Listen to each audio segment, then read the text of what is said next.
Até aí hoje, Luiz. Fugindo das minhas aulas.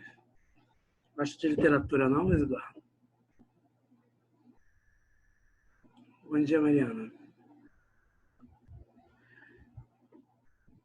Tá me ouvindo, Luiz Eduardo Araújo? Tô. Tá fugindo das minhas aulas? Gosta mais de literatura não? Hoje, eu sei que tu falou que a minha mãe, ela te explicou. Bom dia, Rodrigo. Bom dia, Felipe.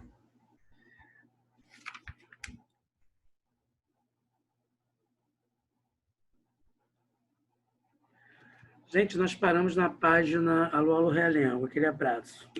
Na página 346, né? Bom dia.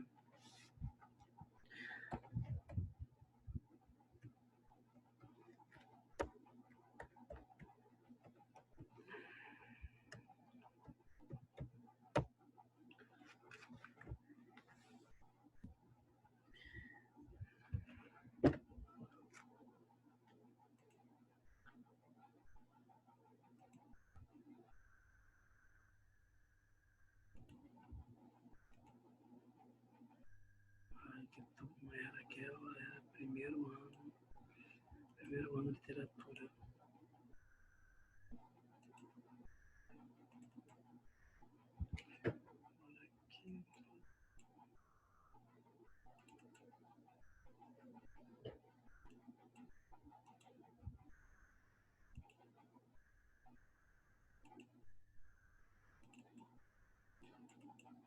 Estão vendo alguma coisa aí, gente, na tela? Sim, sim. Estão, né? O livro, né, da nossa amiga FTD. Nós paramos no exercício 2, né, exatamente no 2. Então, posso começar? Comecei. Releia este trecho do texto 1. Víamos aparecer na nossa língua um realista sem rebuço, sem atenuações, sem melindres, resoluto a vibrar, o camartelo no mármore da outra escola, que aos olhos do senhor Essa de Queiroz parecia uma simples ruína, uma tradição acabada. Gente, nós estamos fazendo um exercício sobre um fragmento do Crime do Padre Amaro, né, que é um livro, né, de Essa de Queiroz, tá? Aqui, estilo literário, Machado de Assis. Então, por exemplo, Machado de Assis também, ele faz uma crítica, né? Ele fala sobre Essa de Queiroz. Aqui, estilo literário, Machado de Assis se refere, por meio de expressão, outra escola. No caso, está se referindo ao romantismo.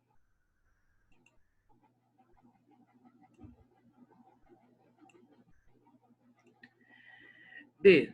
Identifique o trecho da passagem que revela o tom irônico Machado de Assis ao tratar. Gente, olha só.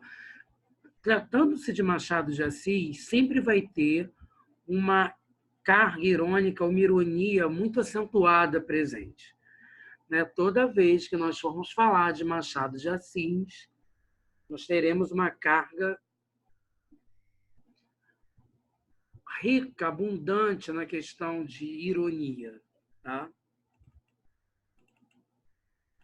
Então, aqui no caso, ó,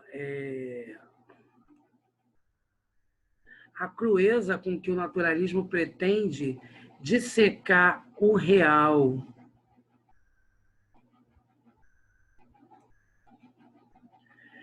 Então, vamos lá, né? A crueza com que o naturalismo pretende dissecar o real.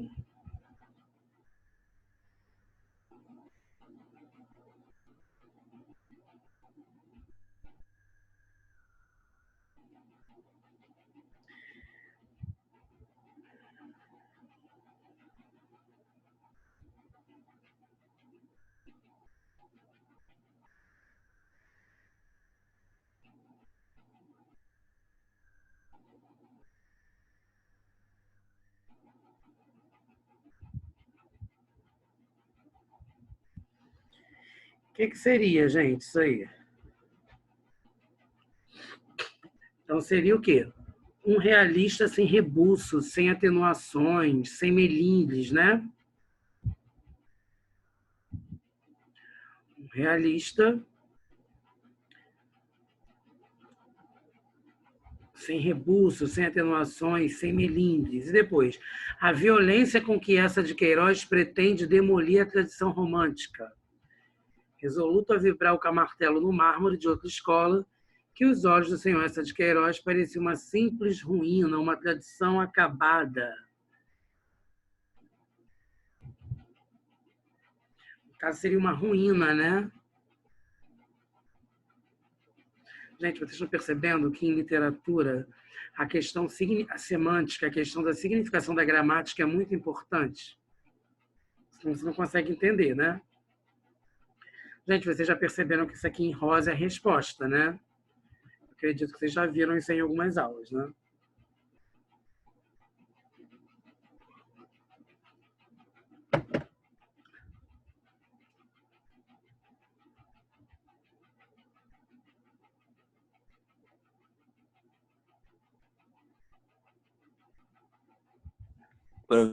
Professor, Oi.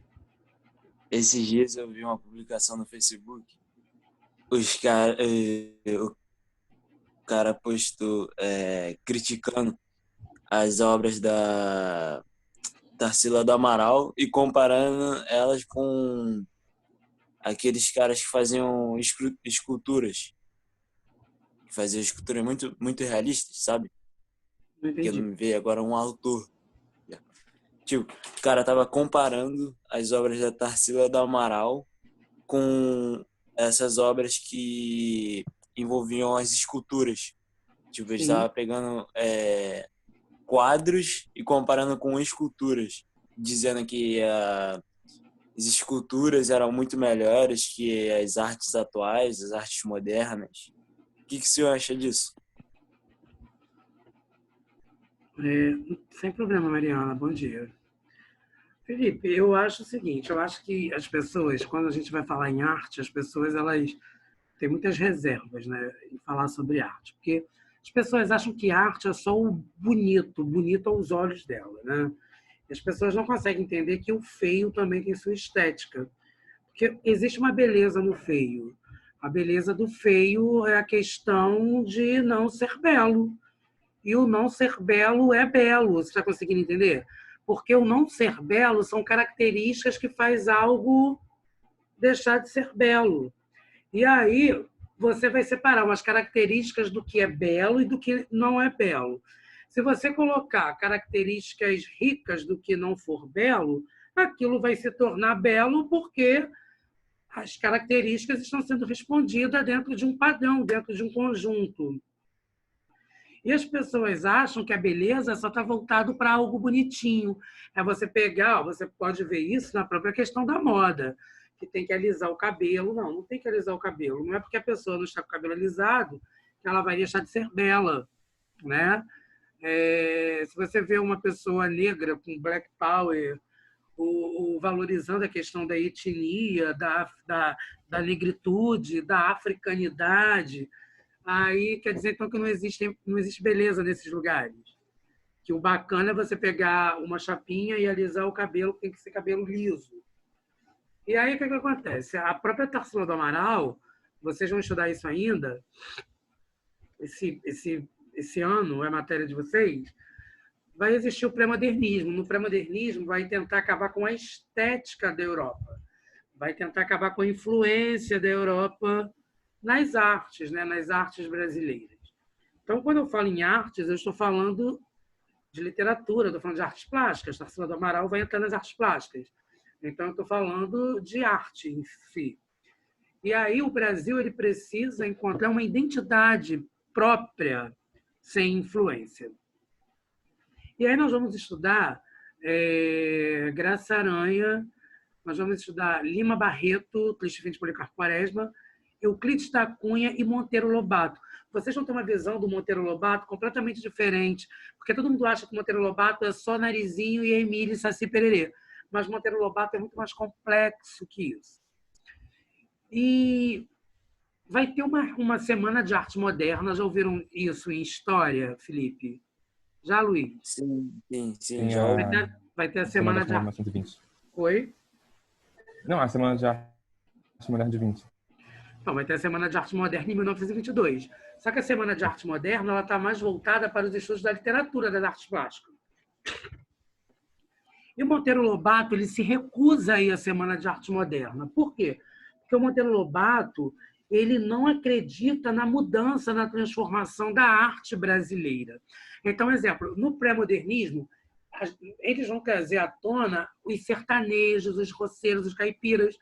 O Monteiro Lobato ele vai falar do próprio Jeca Tatu, que está querendo fazer uma denúncia social sobre uma personagem interiorana do Brasil. Mas aí, o que vai acontecer, gente? Ao invés do público, do leitor, entender como uma crítica, ele vai preferir, olha isso, Felipe, debochar da forma com que o Jeca Tatu fala, com que a forma com que o Jeca Tatu age, com a forma que o Jeca Tatu se veste.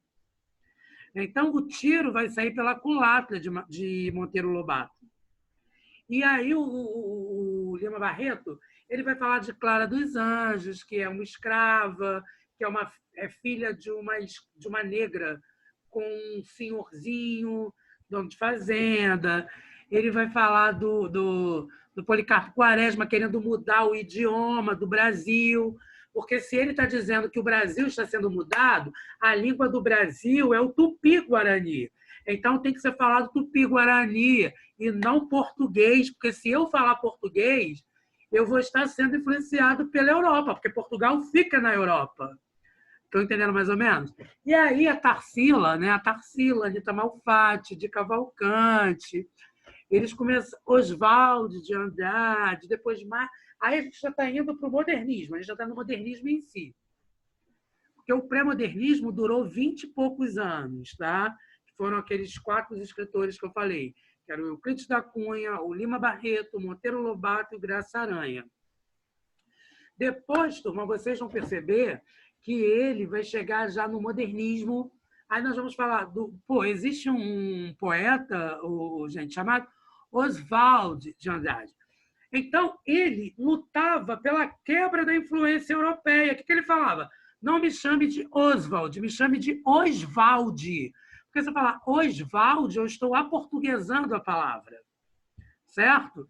E aí eu estou aportuguesando e a partir do momento que eu falo Oswald, estou tendo influência inglesa no meu nome. Ele não aceitava. E aí o que aconteceu? Diante disso tudo. A Tarsila, a Anitta, elas começaram que não é a Anitta preparada, poderosa, né, gente? A Anitta Malfatti, graças a Deus. E eles começaram a criar uma arte tipicamente brasileira, o Felipe.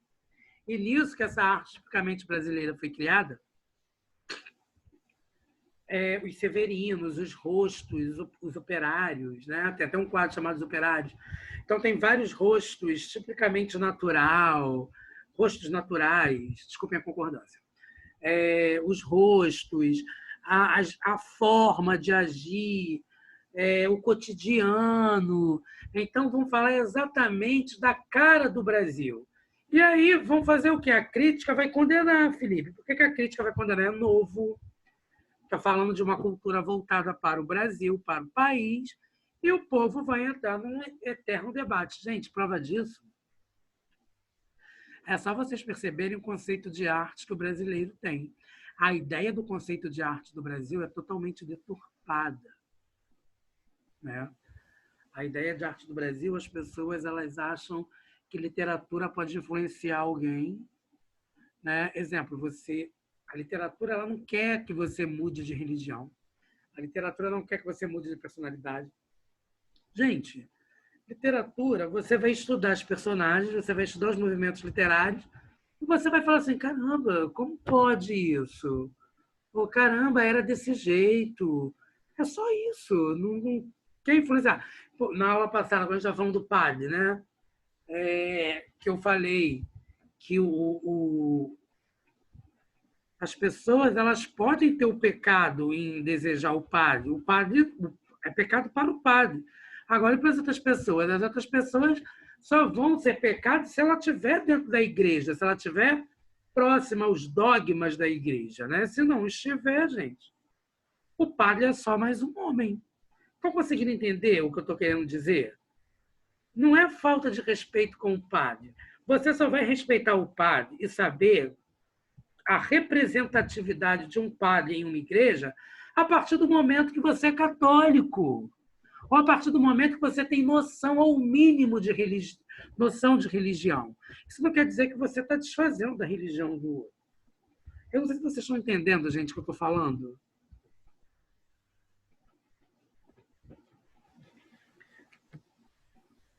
Completamente. Vocês estão entendendo o que eu estou falando? Sim. Tipo, que meio que a ideia da literatura e da arte em si não seria muito bem mudar o comportamento das pessoas, mas pelo menos tentar também mostrar, tipo, mostrar outras realidades, outras visões sobre certas coisas, as visões do próprio artista. Sim, ó. Tudo vai depender, Luiz, da forma com que nós vamos compreender e da forma com que aquilo tem valor para a gente. Exemplo, Sim. Numa religião evangélica, hoje é dia de Santo Antônio. Para o evangélico, aquilo é só mais um dia comum. Para quem é da Igreja Católica, vai ter uma simbologia. Para o evangélico, não, mas na Igreja Católica, sim. Na Umbanda, sim. De repente, no Candomblé, sim. Mas tem religiões que não.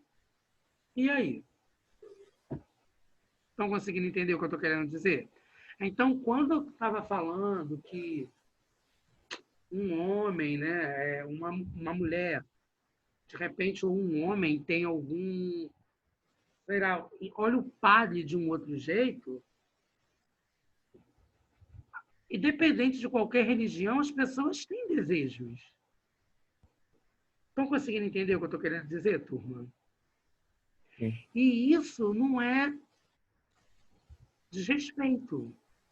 Desrespeito seria você pegar alguém, né, sei lá, colocar uma arma na pessoa e estuprar, violentar essa pessoa. Sei lá, eu acho que é complexo falar de arte. Eu não sei se vocês viram no programa da Fátima Bernardes, que teve uma peça que as pessoas estavam nuas. Não sei se vocês viram isso. E que aí virou uma grande polêmica, que aquilo era uma falta de respeito. As pessoas confundem o nu com pornografia, com erotismo, com sensualidade, que são coisas completamente diferentes uma das outras. E as pessoas, ao invés de se informar, elas continuam condenadas na própria ignorância. Então, eu acho que a pior pobreza é você ser condenado à ignorância, você não querer mudar. Então, é complicado, né? Que a senhora estava dizendo que ela falta de respeito e colocou a criança. Caramba, a criança não tem maldade. Eu tenho a maldade. A maldade está em mim, que sou adulto, não na criança. Estão entendendo, gente? E também até sobre esse negócio, a peça não foi aquela que foi exposta em algum lugar aqui do Rio de Janeiro? Sim. Não foi essa? Tipo, que o pessoal foi, daí reclamou. Mas não Foi. devia ter algum lugar informando o que Sim. era? Sim. Sim. Tipo, então se não agrada, não deveria ir, né? Sim. Até porque você chegou ao ponto, Luiz. O Brasil ele não está preparado para a questão da arte. Não está, gente. Primeiro, não valoriza a arte. Para uma pessoa agir dessa maneira, você vê que é alguém que não conhece de arte, não entende de arte. Porque quem entende de arte jamais falaria uma coisa dessa. Sim. Né? Não falaria uma coisa dessa. E Então até é o que você aquilo. estava falando do conceito... Até o que você estava falando do conceito de arte que é meio deturpado aqui no Brasil, é que muita gente acha, tipo assim, que arte é só aquela coisa mais conservadora. Tipo, arte é música clássica, é apenas música clássica, é apenas escultura grega, é apenas a pintura de 500 anos atrás, não existe mais arte. Tipo, tem muita gente que fala que funk não é arte, rap não é arte, mas tudo é arte, tudo expõe uma visão do seu autor sobre o mundo onde ele vive, sobre a realidade dele. Sim. E é complicado ainda, Luiz, você falar sobre isso, essa complexidade toda, porque a gente estuda literatura, a gente estuda história. A gente vê que na história as coisas acontecem, vão tendo mudanças. E as pessoas esquecem que a sociedade, com essas mudanças, ela vai se transformando. A história está o tempo todo para comprovar isso para a gente. Que vai... Luiz, você acha que não vai ter nenhum artista plástico falando, desenhando a pandemia? A Vai. alegria da sociedade ter vencido uma pandemia, a tristeza, a melancolia da sociedade durante a pandemia. Vai ter, gente, porque a história está aí, a ciência está aí, e isso vai virar arte, vai virar artes plásticas, vai virar literatura. As pessoas não conseguem entender isso.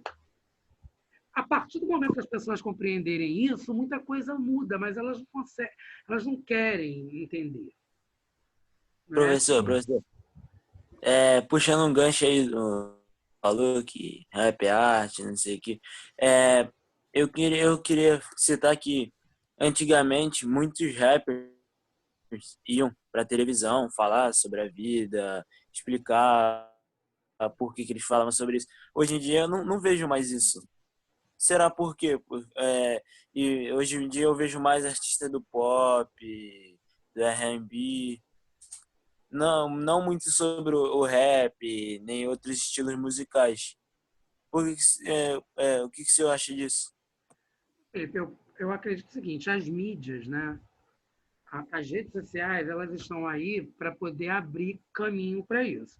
Então, exemplo, existe um protocolo, existe algo que a sociedade acredita que todo mundo queira ouvir, sem também entender por que eu falo que a Globo é lixo. Para mim, a Globo é lixo, tá, gente? Você me desculpa, mas para mim, a Globo é lixo, eu faço parte do movimento A Globo é lixo, porque a Globo ela quer fazer com que o telespectador dela seja influenciado pelo que ela passa. Canal aberto, todo mundo tem. Então, exemplo, se ela... Primeiro, você pode ver isso no Lula, Felipe. A Globo colocou o Lula num enaltecimento e depois de um tempo a Globo acabou com o Lula. Não estou falando de PT não, tá, gente? Não estou falando de política, não. O que eu estou querendo dizer é que a Globo ela manipula, ela é capaz de alienar. Você vê, ó, exemplo, tá, gente? Existe o Big Brother, existe pandemia, as pessoas estão em quarentena, sei lá, já passou de 200 dias, sei lá quantos dias estão esses 40 viraram, esses 40 virou, mas vocês imaginem que a Globo consegue colocar várias pessoas para discutirem sobre sei lá, o creme que a Rafa Collins, sei lá, Rafa, sei lá, Rafa não sei o que, usa, que a Rafa pegou, não sei que sertanejo. Tá, gente? E aí? Estão conseguindo entender? Cultura inútil. Entendi. Cara, eu fiz um artigo, Felipe, eu escrevi um artigo, Luiz, sobre o Big Brother como o grande alienador dos seres humanos. Eu coloquei tudo no meu projeto na faculdade de pedagogia, quando eu me formei em pedagogia. A Globo, gente, ela consegue, a mídia em si, ela consegue manipular.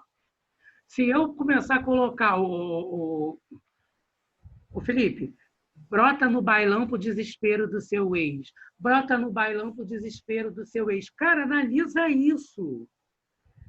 Luiz, analisa isso. Tá engraçado? É. Você vai dançar? Vai. Com umas cachaças na cabeça? Vai. Você vai dançar. Mas analisa isso, gente. Brota no bailão pro desespero. Caramba! Quer dizer, eu estou indo para um lugar onde eu sei que o meu ex vai estar e eu quero que ele veja como é que eu estou. Eu não consigo me libertar dele, já que ele é meu ex. Eu tenho que me arrumar para o meu ex, ver como eu estou. Não interessa mais como eu estou, porque é ex. Estão entendendo, gente, o que significa? Se é ex, é ex. Ninguém se arruma para os outros, você se arruma para si mesmo. Sim, é verdade. Então, Felipe, Você se arruma para se agradar, não para agradar outra pessoa. Então, o que acontece? Essa questão da música que você está falando. Ela vai colocar quem? Ela vai colocar a Anitta, porque é menininha bonitinha, porque para eles é bacana.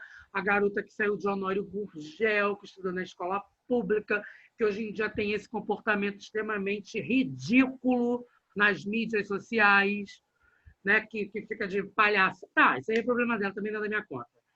Influencia uma cabeçada de criança, de adolescente, mulher velha, virou ícone dos homossexuais. Pelo amor de Deus, gente. Que isso, entendeu? Caramba, por quê? Porque então quer dizer que o gay só quer saber de rebolar, não tem pensamento, não pensa, não age, não faz outra coisa. A vida. Então todos os gays só rebolam e falam que prepara que agora é hora do show das. Ah, gente, pelo amor de Deus, gente. Francamente, sinceramente. Cria uma imagem ruim.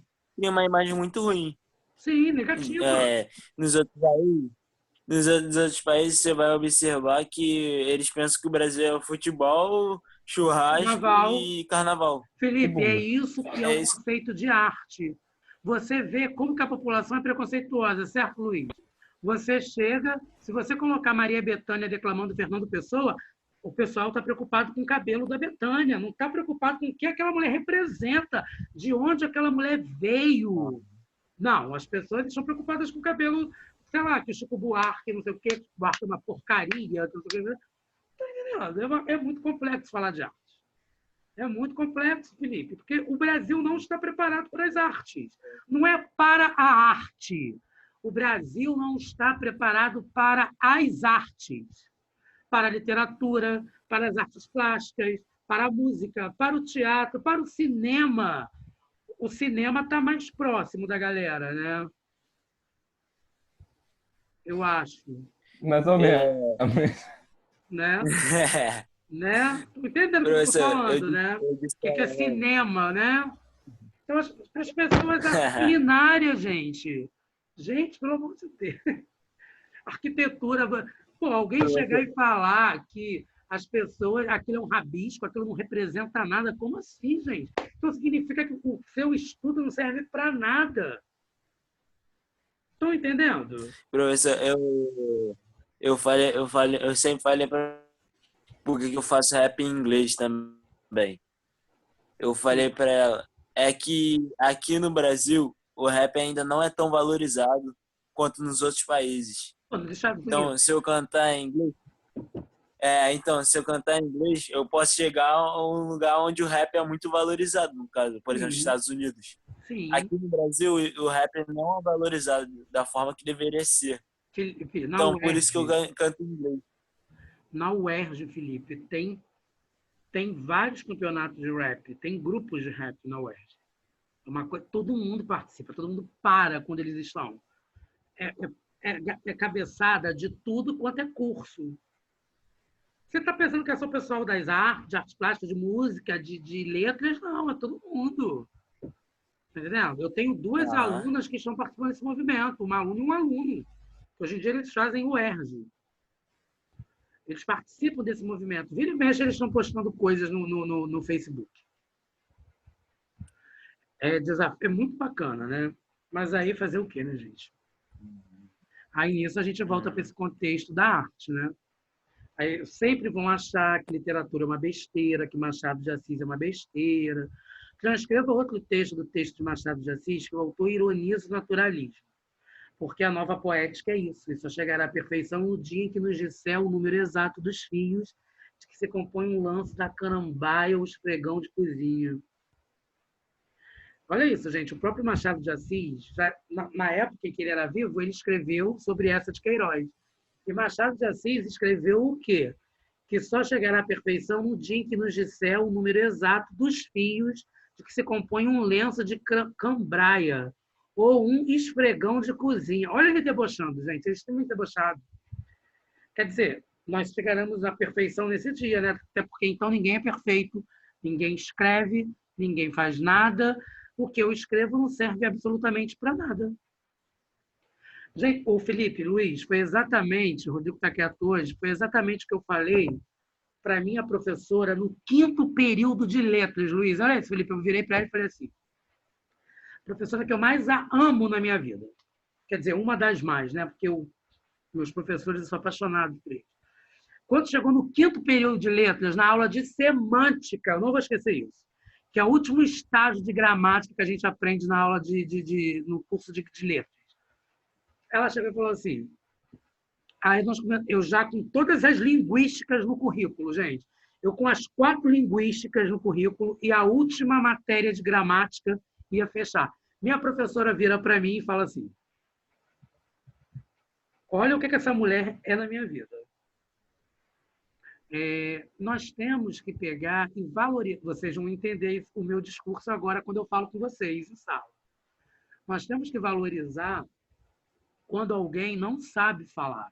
Porque a pessoa que não sabe falar, ela não teve oportunidade de ter estudado. Minha professora falou isso. Linguisticamente falando. Eu peguei, me levantei e falei assim, então eu estou saindo da sala. Porque eu estou no 5º período de letras, faltando um período para eu acabar minha graduação, e a minha professora de gramática vira para mim e fala que tudo que se estuda em gramática não vai ser considerado, porque às vezes a pessoa não teve a oportunidade de estudar. Então, se estuda gramática para quê? Ela virou para mim e falou, sabe o quê, gente? Para as pessoas não agirem como você está agindo agora, como um insano. Senta aí e fica quieto. Que você é só estudante, você não acabou ainda, você ainda não é professor. Ela falou isso para mim, gente. Com muito respeito que eu tenho à minha professora, eu sentei e fiquei ouvindo. Aí ela chegou e falou assim, ela foi mais, ela foi além. Ela pegou e falou assim, você já viu quantas pessoas pararam para estudar, Ronaldo? Você já viu quantas pessoas entendem o que o outro está falando? Aí você vai fazer o quê? Você não vai ter que explicar, você não é professor, você vai chamar o seu aluno de quê? De burro, de ignorante, de limitado, porque ele não está acompanhando o que você está falando? Aí eu, não. Ela, então é isso. Então é isso, Ronaldo. Linguística é diferente. Gramática é uma coisa, linguística é outra. Está entendendo mais ou menos, Luiz, como funciona, Felipe? Entendi. É exatamente isso. Você está entendendo? Você tem que transitar. A questão é o contexto. É a semântica que está presente na gramática. Olha a semântica na literatura o tempo todo. Gente, praticamente nós estamos fazendo exercícios de semântica dentro de literatura. Nós estamos estudando significações dentro de um texto literário. Então, como que não pode... A gramática e a literatura, elas precisam estar unidas. A linguística precisa estar unida. Felipe, a forma que você está falando comigo, informal. Eu, como professor, não tenho que chegar para você e falar assim, fala direito. Fale direito. Ao começar que eu não estou na aula de gramática, e mesmo estando na aula de gramática, eu não tenho que chegar e falar que o seu português está errado. Porque se eu falar que o seu português está errado, quem está errado sou eu. Porque a faculdade que eu estudei serviu para quê? Para nada. Né? Se eu não entender até hoje que cada um tem uma fala particular. Então, olha só, turma. Releia o fragmento de O Crime do Padre Amaro, texto 2, e transcreva a primeira passagem que revela ao leitor a motivação sensual do domínio que Amaro exerce sobre a personagem Amélia. Aí, a questão da sensualidade do padre, né? Aquela possessão de todo o seu ser não a invadira gradualmente, fora completa, no momento em que os seus fortes braços se tinham fechado sobre ela. Olha isso, gente. Ela chega a falar dos fortes braços do padre. Parecia que os beijos dele lhe tinham sorvido, esgotado a alma.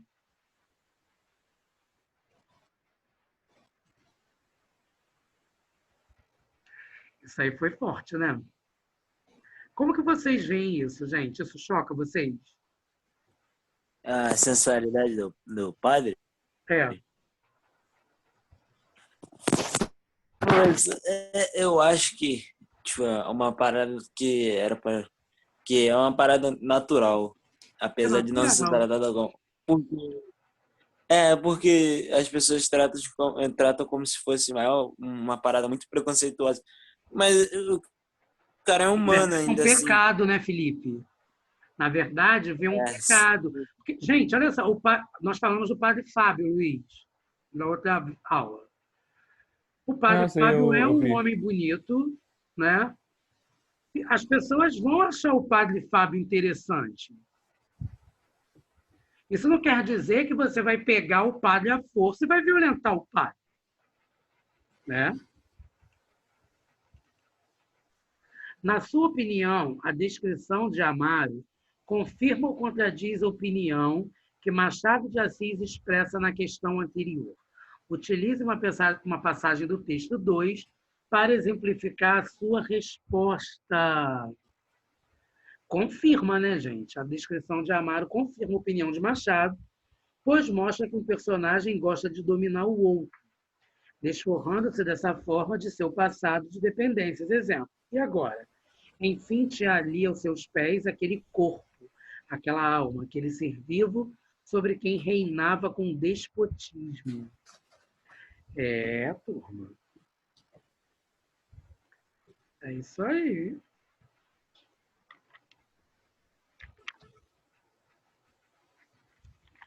É isso aí.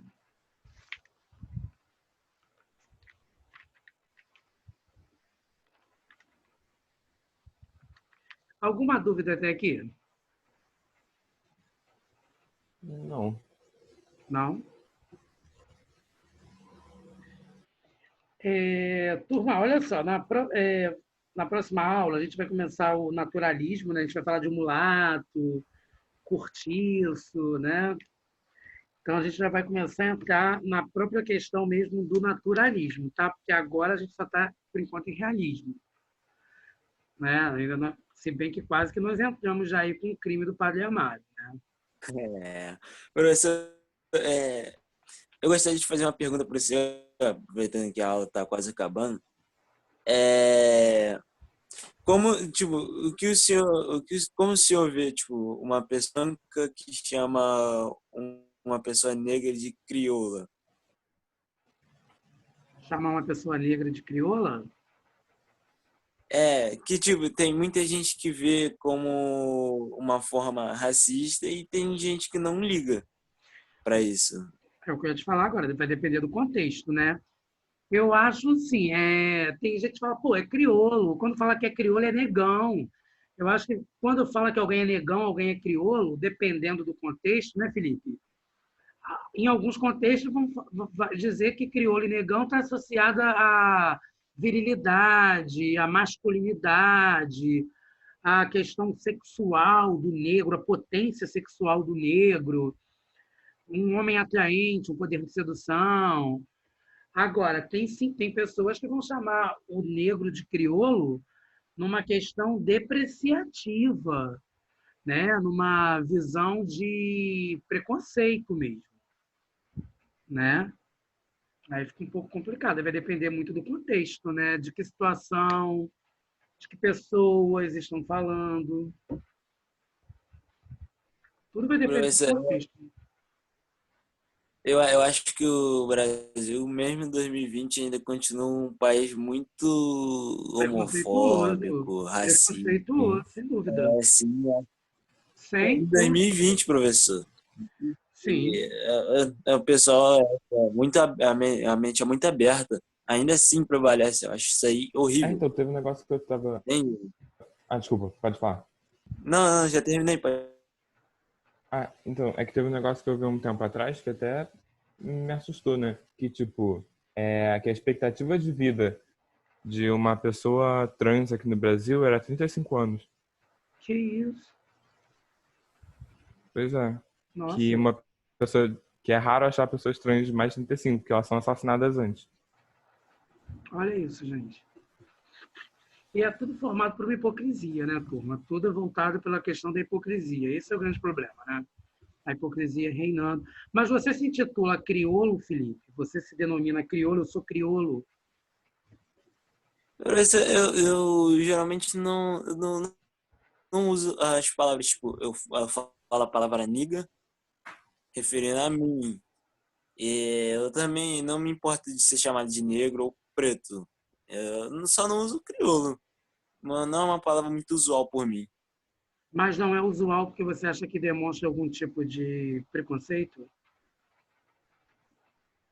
Não acho uma palavra obra assim bonita gramaticalmente de se ver, de se falar também. Eu não acho